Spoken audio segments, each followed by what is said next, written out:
তব কথামৃতম তপ্তজীবনম কবিভিরিতং কলমশাপহম শ্রবণমঙ্গলম শ্রীমদাততম ভুবি গিনন্তি ভুরিদা জনঃ। ঠাকুর বলছেন, সংসারী মানুষদের উদ্দেশ্যে দেখো, সংসার যেন একটা সমুদ্রে তো ঢেউ লেগেই আছে। সংসারে কাজের অন্ত নেই, বাধা বিঘ্নও অনেক। তাই বলে হাল ছেড়ে দিয়ে বসে থাকা চলবে না। একজন লোক স্নান করবে বলে সমুদ্রে এসে গামছা কাঁধে তীরে দাঁড়িয়েই আছে। তার সম্মুখ দিয়ে আরেকজন এসে ঢেউয়ের ধাক্কা খেয়ে বালি মেখে স্নান সেরে উঠে পড়ল এবং প্রথম ব্যক্তিকে জিজ্ঞাসা করলো, কি গো, চুপ করে দাঁড়িয়ে আছো কেন? সে বললে, আগে ঢেউ থামুক, তারপর স্নান করতে নামবো।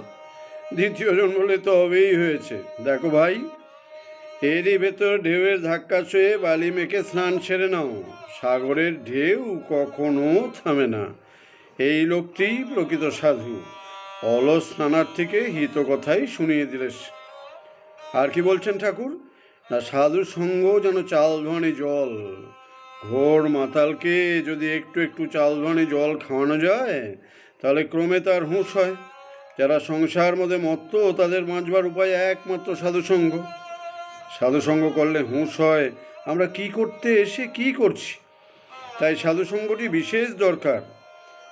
রাজর্ষি বিশ্বামিত্র অল্পক্ষণ মাত্র বশিষ্ঠের সান্নিধ্যে এসে ব্রহ্মর্ষি হয়ে গেলেন।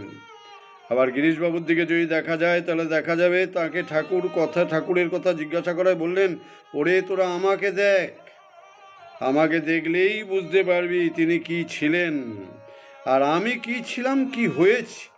তিনি কৃপা করে দেবতা করে দিয়ে গেছেন রে।